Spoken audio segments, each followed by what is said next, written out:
Union is proudly brought to you by ITM Building Centres.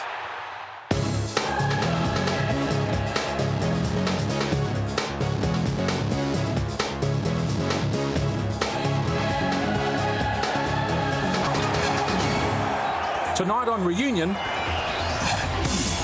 the All Blacks win easily in their first appearance on Croke Park. It took a while before they shook the Irish loose, but when they did, it was the usual mix of speed and power. While Robbie Deans and the Wallabies made England look ordinary at Twickenham, a ground where Australia have tended to struggle. But the Scots gave the Springboks a bit of a fright at Murrayfield, South Africa needing a late surge to overcome a 10-point half-time deficit. And an ugly tackle meant the Islanders did themselves no favours, let alone their chances of being invited back to France. Hi there, welcome to Reunion. I'm Ken Laban, filling in for Tony Johnson while he's sunning himself in the winters of Europe following the All Blacks. It was another good week for the Sanzar nations in Europe, although the Springboks were hardly convincing in Scotland. Later we'll have Tony discussing the Dublin Test with Ian Jones, Murray Mexted and former Irish international Conor O'Shea. First, let me welcome in our guests for tonight. 10 years in the All Black jersey, 78 games, including 46 tests for Grant Fox these days, a board member of the Blues. Nice to see you, Grant. You too, Ken. And Adrian Kennedy, who's sort of done the coaching thing the other way around.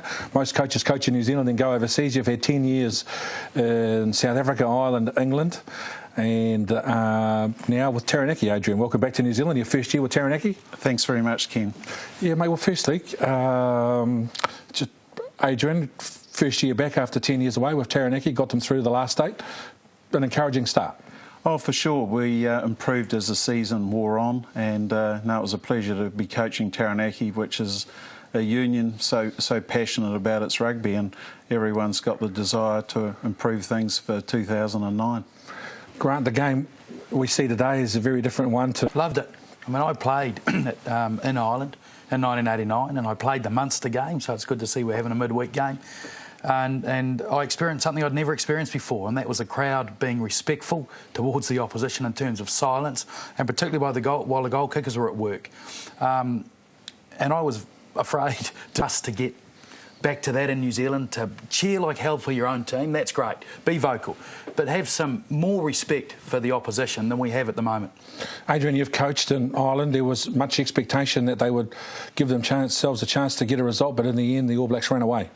Yeah, no, Alan Gaffney, my former boss at Saracens, he is the assistant coach of Ireland, and just speaking to him a few weeks ago, that they were certainly up for the match and that they thought they would get that necessary momentum through their forwards, and were reliant upon O'Gara to kick them into good field positions, and they were hoping their midfield could... Tidy up the ruck, what do you think? No.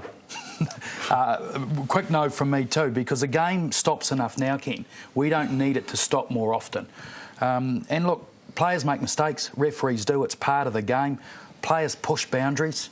Perhaps what we should look at firstly is using technology better. We don't use it well enough. You know, rugby league uses it very well. They don't always get it right either, but they use it more often. Perhaps rugby needs to do that. Adrian, as a former loose forward, all of the issues, all the contentious issues are in contact in the bash-up area. What are your thoughts? 1 referee, 2 or 1,000? Oh, I think 1, Ken. I think that it just gives opportunity for another official to become involved, and I think that our touch judges play a big role as it is, and yeah, let the one man make those decisions.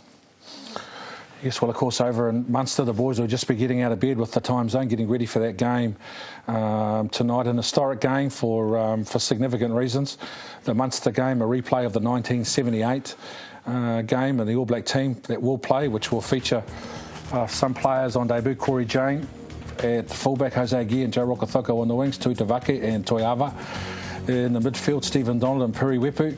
Well, what a journey it's been for him after the disappointment of 2007 to captain the All Blacks. Liam Messon, Scott Waldron, Adrian Kennedy will know him well, was the leading defender in the New Zealand Cup this year.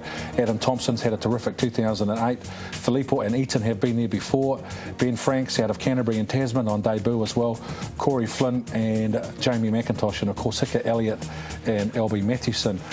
to come from the bench on debut. So significant for those new blokes as well, Grant. Yeah, I mean, for some of them, this might be the only game they get on tour to, Ken. So, look, it's a neat occasion. I mean, you know, we did play an 89-2 and we beat Munster. That seems to be forgotten in the meantime, and it was a tough game there that afternoon too. But an experience these guys won't forget. Perry Weeper, captain, you know, he's led Wellington well this year, done a good job. So I just think that they'll enjoy the game, but they'll enjoy the night afterwards probably even more. Not that they'll probably get up to what we used to get up to in the old days. They're not allowed to. But I tell you what, the Irishmen will play hard and our guys will be bruised, because that's the nature of the way the Irish play the game. But boy, afterwards they'll forget about it and get on the large a little bit, and I hope our guys enjoy that environment.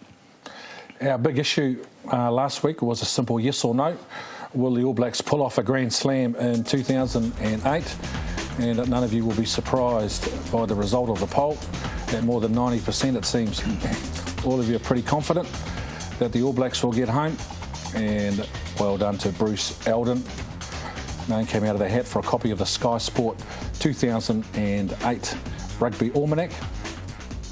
And this week, with the game tomorrow morning against Munster, bringing the issue of midweek games into the spotlight again. We're keen to find out whether or not you think there's room in the busy schedule for more games like it.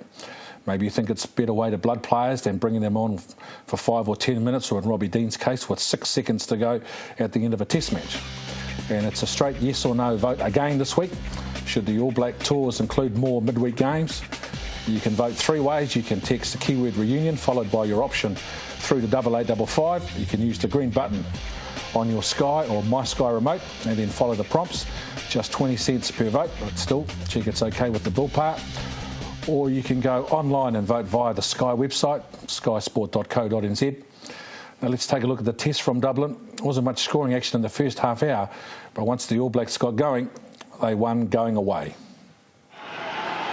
Dan Carter has the ball, and this historic test match at Croke Park in Dublin is underway as Ireland claim it through their fullback Gervin Dempsey. Now O'Leary. O'Gara's kicks charged by Cowan, and immediately Ireland under pressure, and it is cleared away. Jimmy Cowan digs deep. Now Rokethoko back to Sivi Batu, busting through. Sivi Batu. Now where's the support? Nothing there at the moment. Now McCaw gets there, just inside the 22. The All Blacks looking to go right, but Ireland counter-attacking, but they've got themselves offside in the process. They tried to counter-ruck, but they came from the side.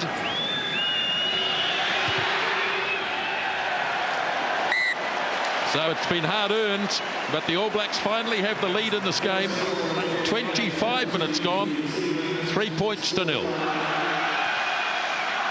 Carter. In comes Gervin Dempsey. Steps out of the first tackle, then runs smack into Ali Williams. Oh, that ball's available. There it is. Oh, here's a penalty. Tough first-up kick for Ronan O'Gara. Gets it up, and it's a beauty. Penalty goal kicked by O'Gara. 3-all, 2.5 minutes remaining first half. All Blacks, one last go at it in the first half, and they've got numbers here as well. Brad Thorne back on the inside to Soialo. Loose pass, snapped up though by Woodcock, and he's still going, Tony Woodcock. Lost it. Now it's with Cowan. Carter heaves it on. Muliaina. Carter back. Got the pass off cleverly to Nonu. Nonu puts it through. McCaw coming. Oh, that's a deliberate touch. Yeah, that could be a penalty try. That is deliberate. It's a cynical infringement, preventing a try from being scored. It's a yellow card and penalty try. Well. There it is. A yellow card and a penalty try. Timeout. And there's a flag across on the far side. And Yes, again, I think it is Cobus Vessels. Black one, punch in the face. A recommendation, yellow card.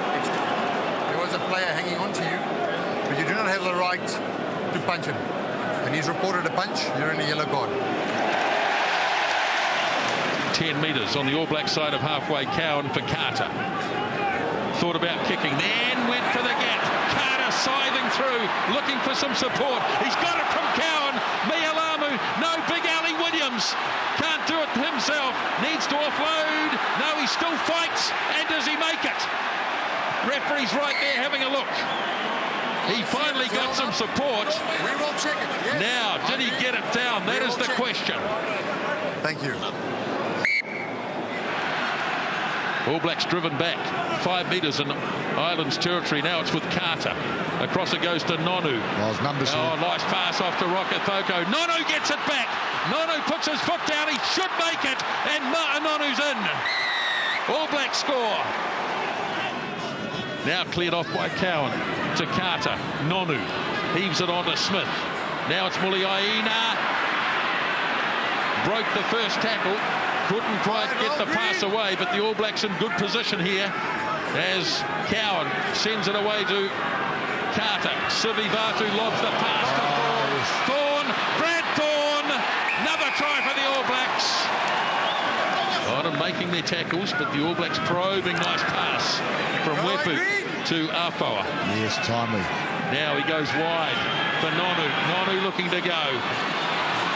Takes a bit of putting away. And they're 8 metres short, the All Blacks. And it's there again for Piriwepu. Now Williams shows the ball. All green. No. Right in centre field. Wepu pops it up for Sivivatu. And it's a forward pass.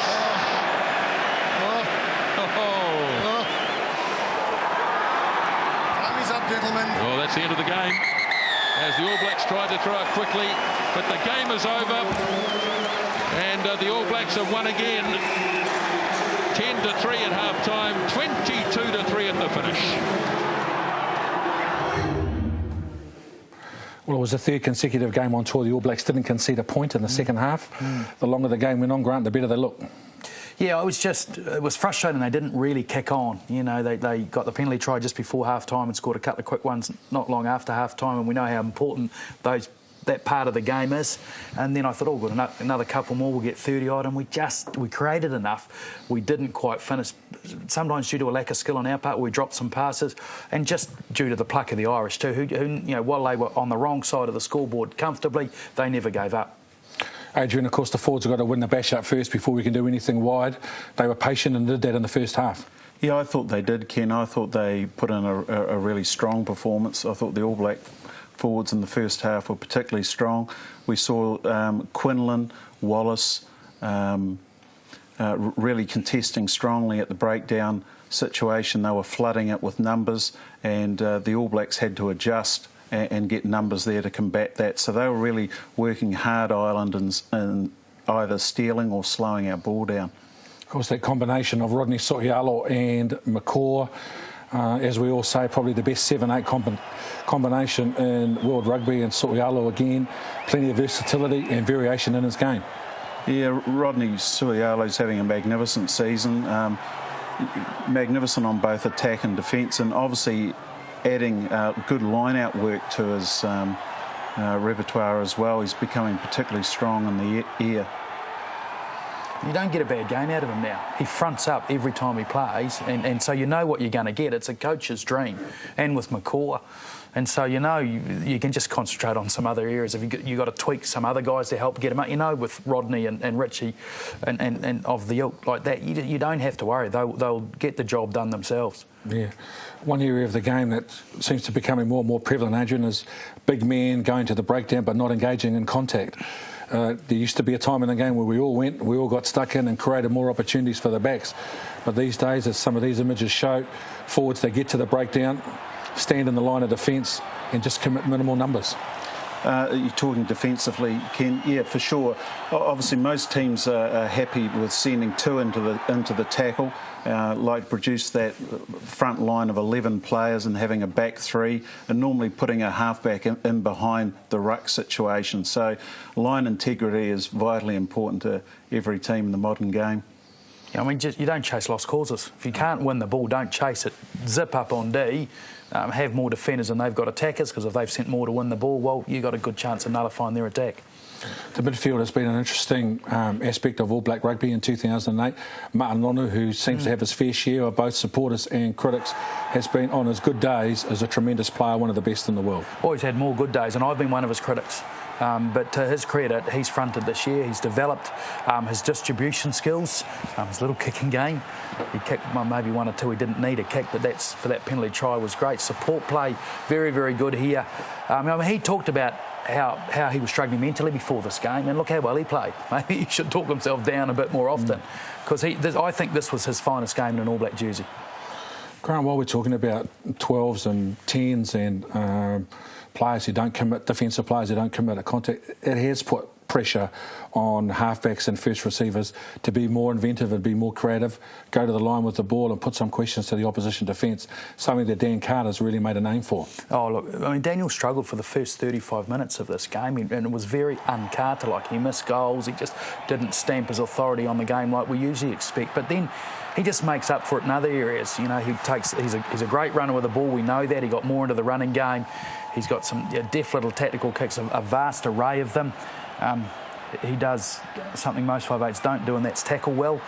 But, you know, he just injected himself in the game in another way. And so, look, there's a scribe in another part of the world who thinks that his opposite is the best player by a street. Well, Ronan O'Gara is one-dimensional. But like a guy I can remember a few years ago, just kicks the ball for position.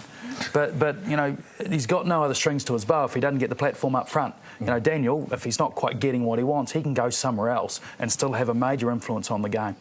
Adrian, those forwards standing in the line of defence, the easy part is to stand there. The hard part is to try to deal with backs coming at pace and with footwork and making the right decision defensively.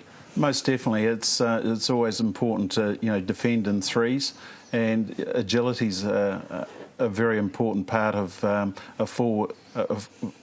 forward in the modern game, having that agility to go up and across and keeping that line intact. Yeah.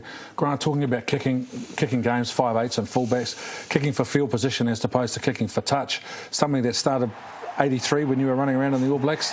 It's not a new tactic. I mean, I can remember it's actually 93 when we played the Lions in the third test at Eden Park. Well, we didn't kick the ball out because in the second test where we got beaten comfortably at Athletic Park, Martin Bayfield cleaned us out, so we didn't want to go to line-outs. So the tactic is not new at all, but it's been a great part of our game for a little while. And I think at times it sets up a deliberate counter-attacking strategy. We'll kick it, not kick it out, you kick it back to us, and then with the firepower we got, well, we'll look at our options and you know, we might have a rip here. And so it's not just about not wanting to go to line out and contest sometimes, it's deliberately about keeping the ball in play to develop those counter-attacking opportunities. Which I guess raises the question of how competitive we have to be at line out time, Adrian, in terms of making sure that, you know, there used to be a number a few years ago, 82% of the line out throws went with the team net through. As each year goes on, that number seems to be lessening as teams get more competitive and contest more. Most definitely, you know, teams are putting pods up and really putting pressure on the throw right throughout the whole line. So the key is to get up in the first place, and if you can't win it, you ruin it, and or you sack it and put it on the ground immediately. So there's no momentum being gained. But set-piece balls is critical, as Adrian knows, you know, because that's where you develop your patterns of play. So if you can't win your own nut with stability or dominance at set-piece, it's not hard to impose yourself on the game. Adrian, one thing that the All Blacks have to expect in the Northern Hemisphere is that they're going to get hustled and bustled, and they're going to have a few players try and get up their nose. Alan Quinlan's a player you know well for Ireland, and he was right to the fore on the weekend. Yeah, Alan Quinlan's a very fine player. He's very abrasive, very aggressive player. He contests the rucks very strongly, and he steps through a lot of rucks, and he's a real pest at that breakdown tackle contest situation. And of course, coming out of that was Tony Woodcock, who looks like he'll be facing the judiciary for the punch, which we didn't see on the weekend, but there it is. It was a little left and then a right. Keep your eye in the middle of the screen. There's the left for distance and the right for contact. And he'll be going to the judiciary with Denny Crane and Perry Mason tomorrow morning. He's probably looking at a week, well, just quietly. Maybe we should make a late change to the Munster team, so this is his week off. But it sounds like he's going to be injured and possibly not available for the Welsh test anyway. But look, you're not allowed to retaliate, are you? And he just got frustrated. Look, there was a lot of niggle off the ball in terms of pulling jerseys and obstruction. I think Woody just got frustrated with it and had to ping at the nearest guy. Yeah. Yeah, well, of course, we're all talking about 30 years ago in 78, and here's some numbers here to give you something to think about, which just goes to show that some days I haven't got much to do. 1978 tour, they played 18 games. This is 6 total minutes played, 1440 to 480. So if you divide that by the number of players in the squad, I've worked out that they averaged 48 minutes per game on the 78 tour and 13 minutes on this tour. And the coaching staff, a real reflection of the professional era. 1 in 1978, 6 on this year's tour. Support staff, well, according to Stu Wilson and Andy Hayden, who I thank for this information, in 78 they had a manager, a doctor and a physio and 8 support staff with the All Black team that's over there now, and it was £8 a day, £56 a week it was in 1978, and I very conservatively estimated that the All Blacks are on salaries of around about $200,000 each. So also of significance, of course, Rob Muldoon was the Prime Minister, and I was on the 5th form at school. And staying alive in the Veggies was number 1. With guys like Stu Wilson and Andy Hayden, you didn't need managers because, I mean, they were interfering all the time anyway. So yeah, exactly. Well, if you bear in mind, 1976 in Argentina, they were on 75p a day. And then I think Andy was one of the players to the forefront that campaign for a better deal for the All Blacks to go to £8 a day in 1978. You know what, it's a very different... Mate, we've got a lot to thank Andy Hayden for, and his wife Tricia, who actually, I mean, she campaigned on behalf of a better deal for the partners years ago. So, yeah, he created a lot of the modern era in many ways, Andy Hayden did. Yes, exactly. Don't forget the big issue. And still to come tonight as well is the archive quiz and your emails. We're going to take a look at the other tests played around Europe. But first, before the break, let's get the thoughts of Tony Johnson and the panel in Dublin. I have with me alongside Ian Jones and Murray Mexted a special guest, former Irish international, 35 internationals under his belt, Conor O'Shea. Conor, first we'll get your thoughts on that. Firstly, the occasion, magnificent occasion with the All Blacks in Ireland here at this really historic ground. Yeah, it was a magnificent occasion. I think the match, if anything, petered away, to be fair. I mean, because the All Blacks were so dominant. I thought personally that the All Blacks left a lot out there. I mean, it was a tight first half. Ireland tackled manfully, but still the All Blacks, it was like a boxing match. Ireland were almost punch drunk by half time, and then the penalty try psychologically, I think, blew it.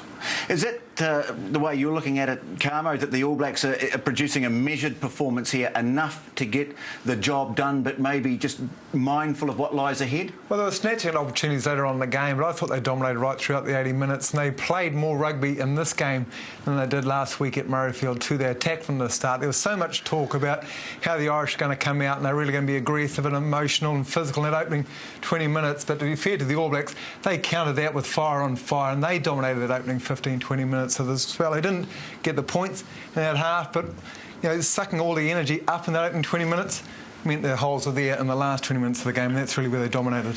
Yeah, I'm inclined to agree. I think they took the sting out of the tail of Ireland in the second half. They were found wanting, but I thought they played well, Ireland. They were committed to the game big time, but they just didn't play well enough. And I think the New Zealand team showed that they have a superior ability to find space and to exploit that space. And the message from Wayne Smith was very clear at half-time, wasn't he? He said, there's opportunities there, there's space there, let's get the ball, let's quick ball and let's get it wide. And they did that well. Do you think it was a bit like Scotland last week, Conor, that they created opportunities, but the fact that they weren't able to take those opportunities really was a telling point in the game? Well, I mean, I don't think Ireland actually created a huge number. The fact that the All Blacks created a mass number of opportunities, didn't take them. I think from Ireland's point of view, the level of intensity just wasn't enough. Playing Canada last week to playing against the All Blacks this week. All Blacks coming off a season of test matches, coming off Australia, coming off a tough game in Scotland, even though it wasn't the same team. They were just on different levels, and the Irish team just had the legs to stay with them. I was pretty disappointed with the accuracy of the All Blacks, because you have such high standards for them, and I'm sure they'll go away thinking we should have scored 2-3 more tries in the match than we actually did. Ireland did give it everything, but they just weren't. If you come up against a better team, there's not a lot you can do. Yeah, there was a fair bit going for Ireland here today. I mean, playing at this really spiritual home of Irish rugby, massive crowd behind them, and I guess for the likes of O'Connell, O'Driscoll, great players, but perhaps nearing the end of their careers, it may not get a better chance. Well, they'll never get to play the All Blacks in Croke Park. Myself and Ian were just talking about it again. This is the one time the All Blacks will play Ireland in Croke Park, because Lansdowne Road will be reopened, and it is for Irish people, this is a mecca. This is the place you want to be. No matter when you're a kid, you grow up, you watch people in Croke Park. Rugby players, yes, it's Lansdowne, but I grew up, this was the pitch that everyone wanted to play on, and they've been very honoured to play, and the All Blacks have been honoured to play there. Just before we look at some of the technical points of the game, I just want to make a comment about the crowd here. Karma, I don't know whether you felt the same. I don't think I've ever played in front of a crowd that showed so much respect for the occasion and for the opposition, for the goal kickers, that sort of thing. I think this is a great credit to Ireland, this crowd here. It's very unnerving for the goal kickers, I've been told. Well, Dan Carter certainly thought so. To be honest, with the silence as well. Certainly when the French come over here, they're used to the noise and the hype and the fireworks, but very knowledgeable crowd as well, very respectful.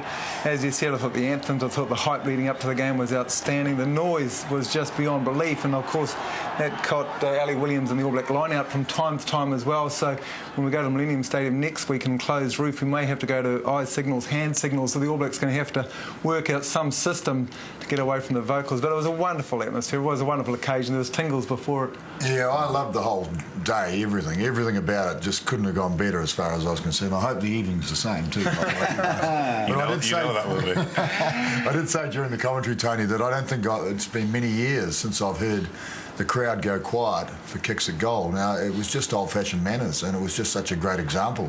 I'd like to think some of our spectators at home would take a leaf out of the book of the Irish here today. Just wonderful. Well, 2 legs down. Yep. Now they play Wales. Is there a sense that there's the job well done, but there's still the best to come out of this team? These guys are very focused. Of course, they got Munster, and they're going to be very respectful of that Munster game as well. They put a lot of energy into that particular fixture as well. And once that job goes, it'll be a very strong squad. I've picked for the Welsh game, and it's one step at a time. They're very focused, and you can't win this Grand Slam unless, of course, you win all 4 games. But I mean, they'll celebrate that, as Murray alludes to quite often, that third half of the game. They all celebrate that success, which is here tonight, and enjoy the whole feeling of playing a Test match in Dublin. And Connor knows all about that. Well, Connor, I bet some of these guys, particularly the Munster guys, would love an opportunity to back up, if it were possible, for Munster on Tuesday. I mean, I'm sure everyone in New Zealand knows how it's gone down in folklore. It's actually made the West End, it's made Broadway, the play that was made about it, and it is going to be a special spot. I mean, if you think it was quiet out there, the respect that they have for rugby down there, and Munster would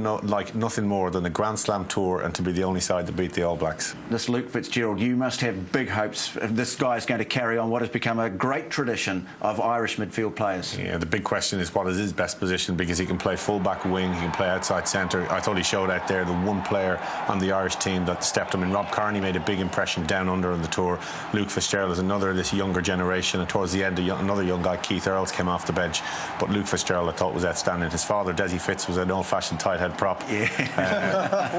I don't know where. I think the mother's genes must have come through. The mother's genes came through, but he played well and he stood up. But Man Anu for me was standout for the All Blacks today. He is playing outstanding rugby at the moment. The Irish wings, I think, probably a couple of black marks against them. We saw the penalty try just before half-time, and we didn't have any doubts about that. And also in the second half, where the ball thrown away by Kearney at a crucial stage for absolutely no reason. Just 2 very rash moments at crucial times of the game. And emotion does things to you. Frustration, emotion. They're not getting the ball. They want to play some width, the Irish too. They just wasn't getting out there. I'll make a point on Fitzgerald. Wonderful player, wonderful stepper as well. But the other people around him need to feel and sense when this kid's going to make a break. It's all very well making the breaks and the steps that I just didn't think the people, certainly the inside flankers, there weren't the Irish around him. So it's all very well, as I say, to be a stepper, just need the support. But I thought Martin Noni was outstanding. I think when he set up for his try, backing up, he just saw O'Connell was struggling a little bit, target him out of the game at that stage. Paul O'Connell, the double around try. Tony, there's a point there. It's quite interesting, actually. I agree, because when Fitzgerald rang, they didn't exploit that opportunity. But I want to ask Connor that question. As that game wore on, it just became obvious to me that this All Black side was gaining momentum, and yet when the Irish got the ball, particularly sometimes when the ball was kicked to them and there were 3 men back, they had a reluctance to counter-attack, to have a go, you know. Yeah, I think there was a lot of debate before the match about the team selection, of actually going and trying to negate what the All Blacks are doing. So picking Gervin Dempsey, an outstanding, ambassador for Irish rugby over, 80-odd caps, but not going with the youth and going with the attacking sense in Keith Earls. Picking David Wallace, who I thought had a good game at open side, but he's more a 6.5 as opposed to a 7.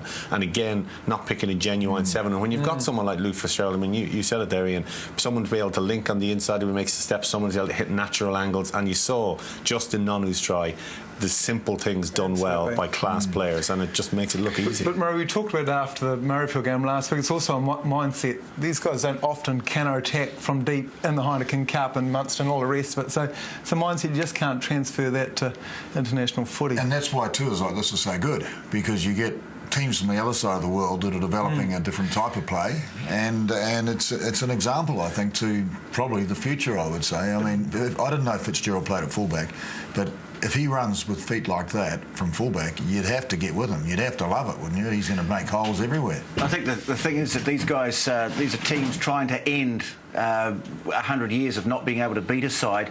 Is that maybe one day these guys have to come and say, right, we're just throwing caution to the wind, and if we don't attack these guys and give this brilliant talent that you quite obviously have an opportunity, that drought, you know, is not going to be broken. I think obviously mentally it's a massive thing. I think, you know, when you look at the counter-attack side of things, and Leinster have certainly developed a game over the last couple of years that is, and what they always have, that's really attacking in nature, and it's marrying the Munster pack with the Leinster forwards almost, and it's a really different sort of culture between the two, and that's the big how do you get that link, and also at times today, and it came back to the All Black pressure, they were tired. You could see that the Irish team were tired, and decision making when you're tired, they had an overlap and Marcus Horan puts the ball into the stands.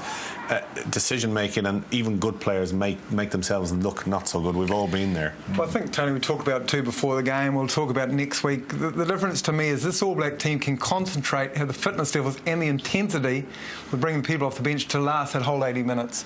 Teams in the Northern Hemisphere at the moment, they can go for the 50, 60, 70 minutes, just don't have the concentration. I think that's where this All Black team is really going to, I think, dominate the Northern Hemisphere teams on this tour. Just picking up on a comment too made in an interview straight after the game by Brad Thorne, he said he's just so impressed with the resolve in the side. And these guys were hurt last year. They were burnt badly, and it must have been a humiliating experience for them. But out of that has come something quite bloody-minded at times, that they are simply not going to let the other team beat them. Oh, I think you can feel it. I mean, I think I can feel it as a commentator without a doubt. There is something going on with this team. They have you summed it up. They have resolve, and I mean, it's a legacy from the World Cup, and the determination they have to, you know, put their best foot forward and show everybody how good they are.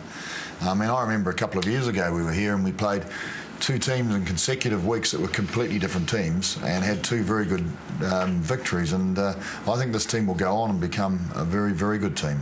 OK, before we go, Connor, just a couple of things from you. Firstly, do you think this All Black team can go on and win the Grand Slam? And secondly, Ireland, the future under Declan Kidney?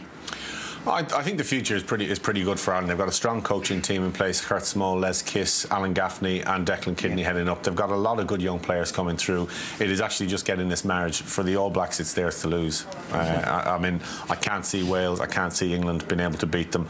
I could see Munster beating them, though. Carmo, your thoughts, final thoughts? Well, they are very focused, this team. I'm going to back up yours and Murray's comments as well, but they're also really enjoying their time out there. They're making an effort to get themselves out of the public. I know the Irish people I talk to enjoying the relationship they're having with the All Blacks. They're very good ambassadors for our country. Murray? Team balance. I think team balance. You know, we used to call it tour balance, where you have a bit of fun off the field as well as on the field. They've got a team balance as well. You can see it. You know, they just work together, and I think it's exciting.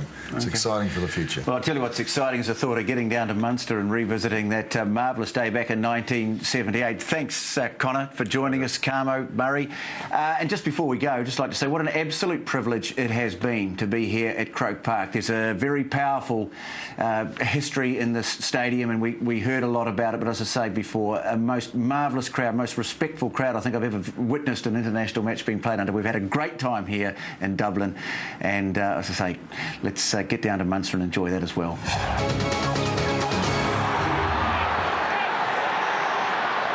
Digger, Bishop, again they're looking for man on the outside. Halfpenny weaves one way, then the other, goes on the outside, it's still alive for Halfpenny. And that's a try. That's a tremendous finish from Lee Halfpenny. Bishop. Good angle from Jamie Roberts. Roberts over halfway. Keeps it alive. Nice little pop. And the try has come from the length of the field. And it's Lee Halfpenny. He's again. Blue, 10. And slotted back to the full-back position. Okay. Hernandez. bit of space there. Hernandez once again. Oh, this is better. Stottoni. And that's a try.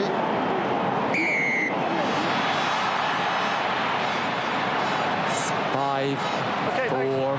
Elise, a last opportunity. Can they get a try? They must do. They have indeed, and it's Andrea Mazzi. Support from Milos Śląski. Tilu Bord to Stella again. Great hands from Emans to Malzier, and Malzier bursts through. He's got support. Surely this is a try for France. And in under the post goes Dimitri Sazevsky. Tilu Bord, dummies. Good hands once again, and away down the wing goes Emans. Dances back inside, and Cedric Emans has support. And Tilu Bord on debut goes over for a second try to France in as many minutes. So Tilu Bord gets it back in, and it's Picamol, Tilu Bord, and now Malzier. Where did he go? He cuts back inside, looks for his support. So the French go for the line, pop back inside, and it's touchdown. Picamol's been on the pitch for just a couple of minutes. Strong as possible, not concede any tries. There is an overlap here, and there should be a try here for the Pacific Islands. Medard tries to hold him up, but he hasn't succeeded in doing so.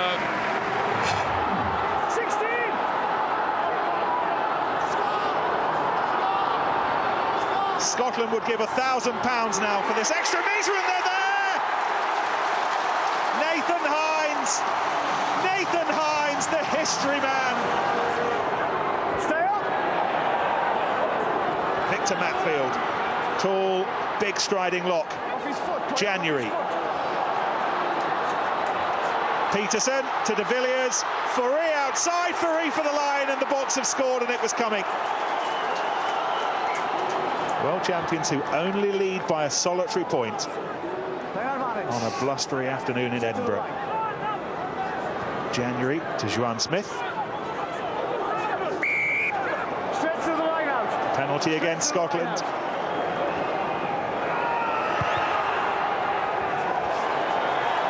He's got it. Struck it well. And South Africa have turned this match around. And off we go, George Smith. Put down hard by Easter. And is this turnover ball? No, it's a penalty. Coming over. And it's Andrew Sheridan who's offended, and an early chance then. No problems at all. An early lead then for the Australians. Australia have wheeled that brilliantly. They've really disrupted the England scrum, but England recover. Well done. And here's Stevenson. Mears, no, he's not over yet. He's just short. Leave him down. Barreling in. Armitage in close support. Borthwick has it now. Have they got that down, or is there another Wallaby underneath it? The try is given. Turnover ball yet again. This is amazing.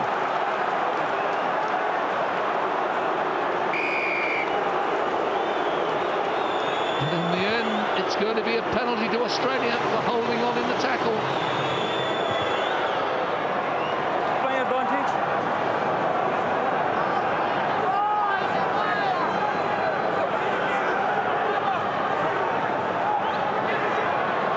That's a poor pass out, but brilliantly recycled. Australia have men over here, and it's the flying touchdown by Adam Ashley Cooper.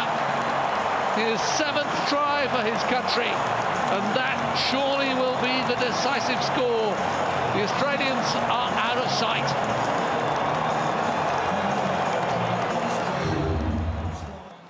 As well as the All Black coaching staff involved in the weekend, 5 other New Zealanders involved. The Wales-Canada game we saw, of course, Warren Gatlin with Wales, and Kieran Crowley with Canada. Canada, of course, they got touched up 55-zip against Ireland the week before, but looked a bit better. Yeah, and JK's with Japan. They beat USA. Brewer assisting with Scotland, so Not only we've got a lot of players playing in Europe, but there's a few coaches here too, which is great. I mean, it's a professional game now and there are opportunities. Yeah, exactly. And of course, do you think, Adrian, you've done it in reverse, mate, coming back to coach, you having all those Kiwis, or do you think that there's the danger of a sameness about the way that they play and the way that they coach, or do you think we can look forward to some varying tactics and all that sort of stuff? No, I think you can look forward to varying tactics. Obviously, you've got to cut your suit according to your cloth, and it's very much dependent on the players you've got at your disposal and different climatic conditions you're playing under, and a number of different factors really, Ken. Yeah, well, Robbie Dean's obviously with Australia. Alice Meacham, head coach of Romania. Our influence globally is starting to improve and increase as well.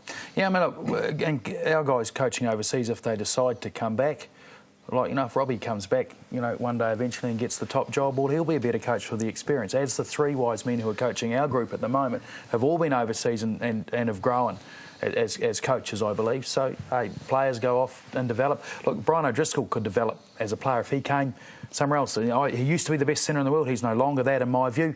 But he needs to get out of his comfort zone and go and grow his skills elsewhere, and he could get back to where he once was. But I think he's too comfortable where he is. We've seen the Southern Hemisphere teams dominate, not surprisingly. But, Grant, you've been impressed with the way this All Black group has grown in 2008.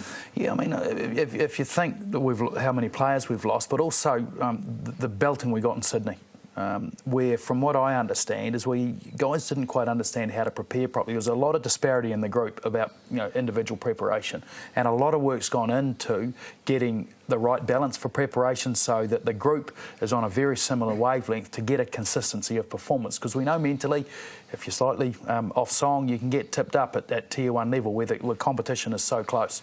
And so I think that's been a significant growth factor in the All Black group this year. Adrian, you like the look of the All Blacks so far? Oh, I do. I think, you know, there's a group of fine young players, and they've developed wonderfully over the course of the year, and all credit to the coaching staff who have done a magnificent job. Very strong management team and setting really high standards of excellence. Yeah, one controversial incident from the weekend. Napoleone Nalanga from the Pacific Islanders with a head-high shot on Elisolde, and I would say that's might have been okay a few years ago, but that'll be 6 weeks for the boy. Hey, look, he was all right in club rugby in Wellington, but he wasn't looking either. You know, you saw that. He turned away, and I mean, he was probably a bit unlucky. But if you go into contact that high trying to tackle, well, there's a good chance you'll get someone a bit higher than you meant to. And that's been kind. Yeah, I think a certain policeman I know of, Ken, used to tackle like that in Wellington in the early 80s.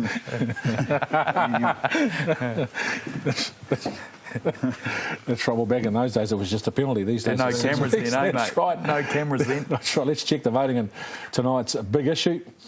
And you can see that most viewers are very, very keen. 97.4%. Well, that's pretty conclusive, isn't it? I think that we should have more midweek games. Don't forget to keep voting. Text the keyword reunion, followed by your option through to 8855, or use the green button on your Sky or My Sky remote, and then follow the prompts. Time now for our archive quiz. Last week we looked back at the most recent test against Ireland in Dunedin from the Grand Slam Tour of 2005 and asked who scored Ireland's only try that day. Humphreys, he tries to go for the gap. He's held up. It's fantastic defence, isn't it? When you're up by 45-0.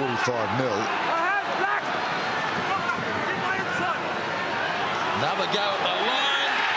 Yes! They've done it. It's the loose head prop, Marcus Horan. And indeed it was Marcus Horan, the loose head prop. Congratulations to Mike Davies of Christchurch. And here's what you've won, mate.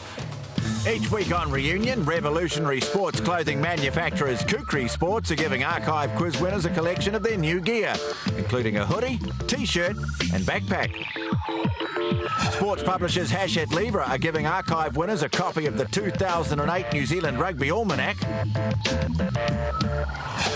And New Zealand Rugby World is giving away a year's subscription to their superb monthly magazine.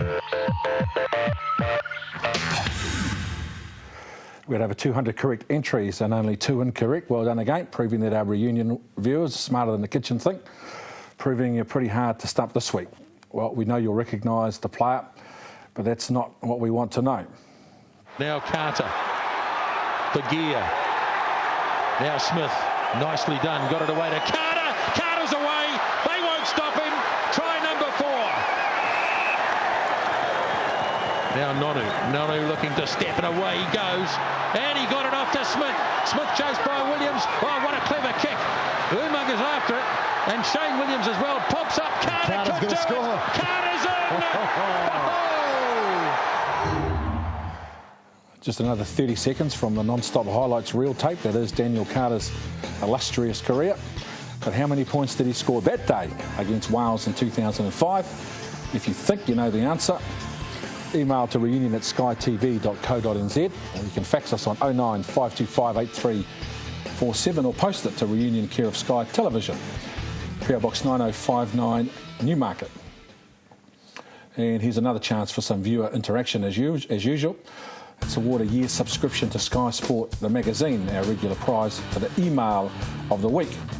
And this week it's from Peter Young, who says it would be unwise for tour organisers to ignore the overwhelming number of people who want to see midweek games. With so many pessimistic economic forecasts being thrown around, it's probably time to rethink our current practices.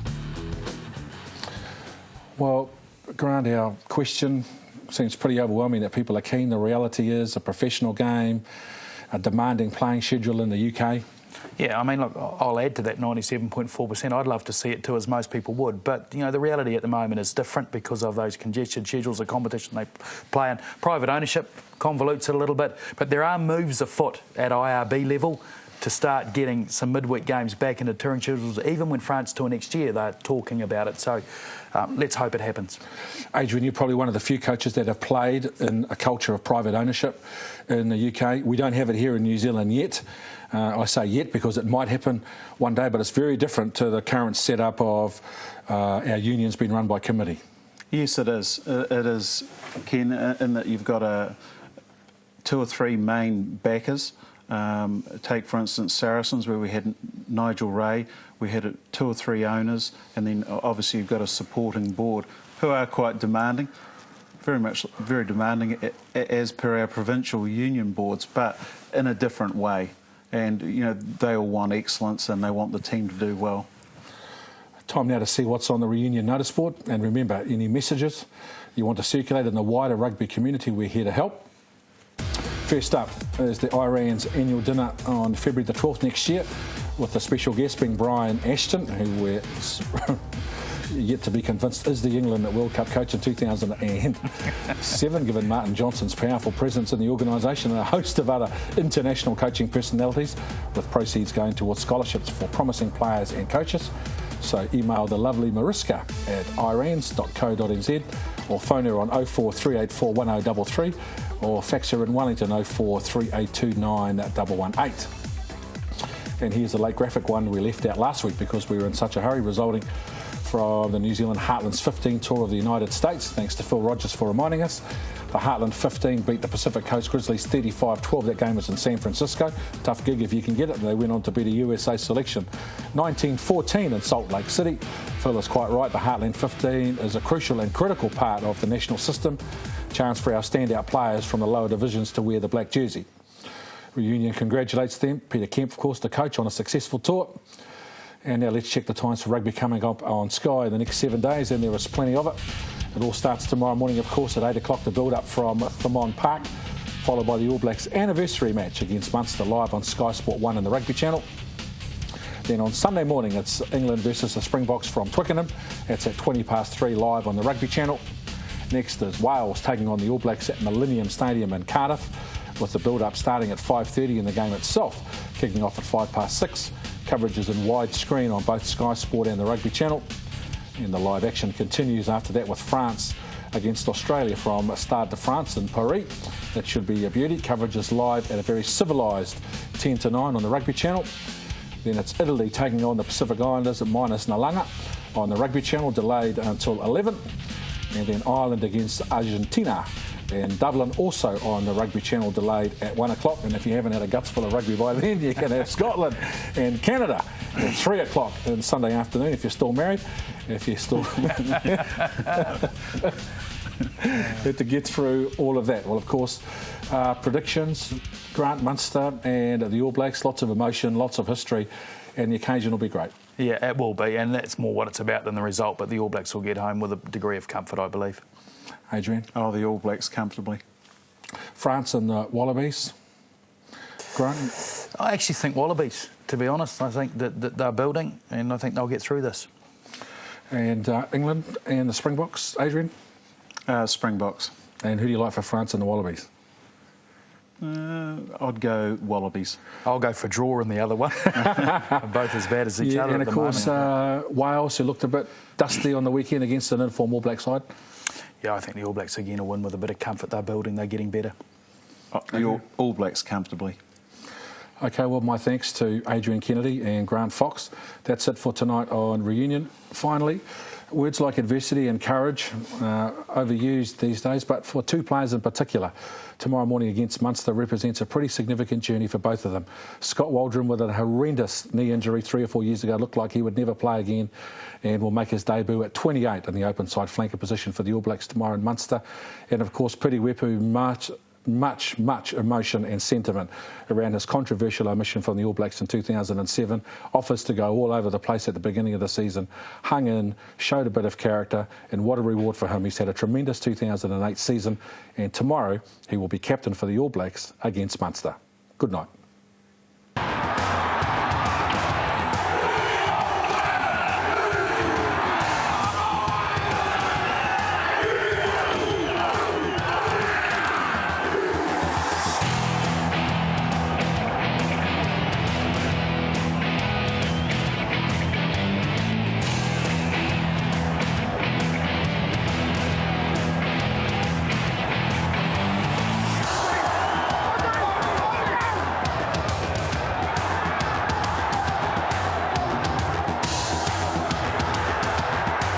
Reunion was proudly brought to you by ITM Building Centres.